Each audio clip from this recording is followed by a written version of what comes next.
Será que as suas experiências do passado são determinantes para as suas escolhas profissionais e intelectuais do presente? A minha hipótese é que o que você é hoje, profissional e intelectualmente falando, está diretamente ligado às suas experiências pessoais que foram se desenrolando ao longo de sua caminhada até aqui. Eu acabei me tornando ao longo da vida um professor universitário, um pesquisador, com mestrado, doutorado e 2 pós-doutorados.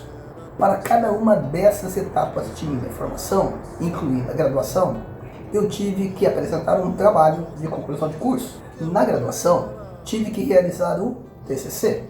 No mestrado, uma dissertação. No doutorado, uma tese. E nos 2 pós-docs, 2 relatórios de pesquisas que para mim equivaleram a outras 2 teses. Haja assunto, não é verdade? No entanto, toda essa produção acadêmica realizada ao longo de mais de 2 décadas possui um fio condutor, um objeto central, que são as ferrovias brasileiras ou argentinas e os temas a elas conexos. Mas, voltando ao ponto inicial dessa prosa, por que afinal eu acabei mergulhando nessa temática? Por que este tema nas minhas mãos rendeu tanto? Primeiro, porque eu me tornei ferroviário na FEPASA ainda garoto, quando eu tinha 17 anos. Pouco depois, me tornei universitário na Escola de Sociologia e Política aqui em São Paulo, no curso de Ciências Sociais, que eu acabei terminando na Unesp, em Araraquara, para onde eu me mudei. No último ano do meu curso na Unesp, ao escolher o tema do meu TCC, eu acabei optando por estudar as ferrovias em São Paulo. No entanto, desde antes disso, o que eu lia nos livros clássicos sobre decadência das ferrovias no Brasil não batia com o que eu via na ferrovia que eu trabalhava. E o que diziam esses livros?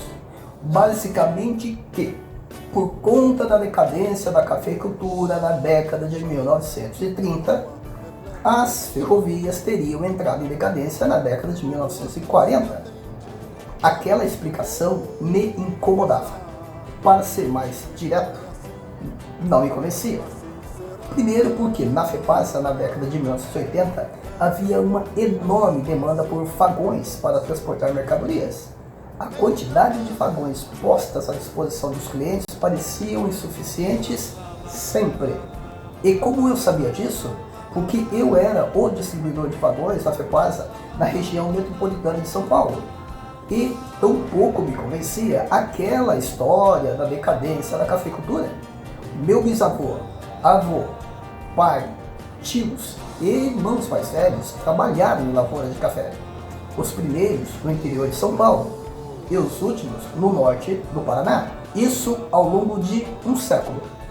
Eu mesmo nasci em uma fazenda cafeira, chamada Fazenda União, em Guaraci, no Paraná. Brinquei no meio dos cafezais até por volta dos 10 anos de idade. Logo, não fazia sentido à luz da minha história de vida aquelas teses que sustentavam ter ocorrido uma decadência do café e, por consequência, das ferrovias. Conforme eu fui pesquisando, eu fui percebendo, e hoje tenho convicção sobre isso, que as ferrovias FEPASA e Rede não se acabaram.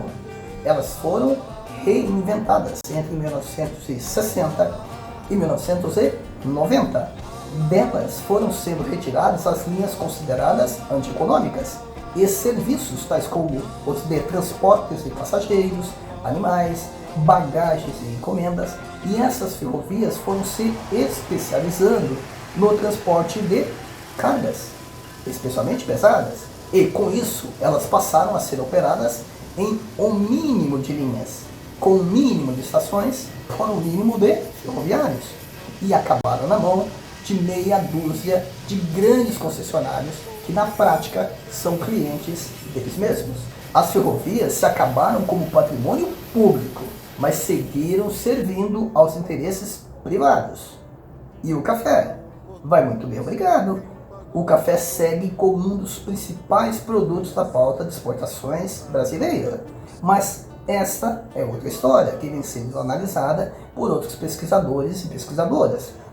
Para questionar aquela tese que me incomodava como ferroviário e como filho de trabalhadores dos cafezais, eu demorei uns 20 anos de muita pesquisa. Na prática, ao pesquisar esta temática, creio que, modéstia às favas, acabei dando alguma contribuição ao entendimento da história econômica ferroviária do meu país.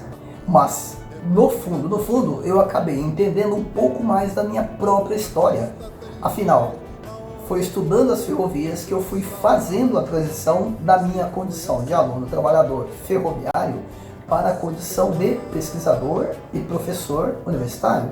A minha história e a sua nos trouxe até aqui, não é verdade? Caso você queira saber sobre os desdobramentos dessa longa história, se inscreva no canal e acesse os links na descrição para receber as próximas postagens em primeira mão. Um grande abraço e até breve.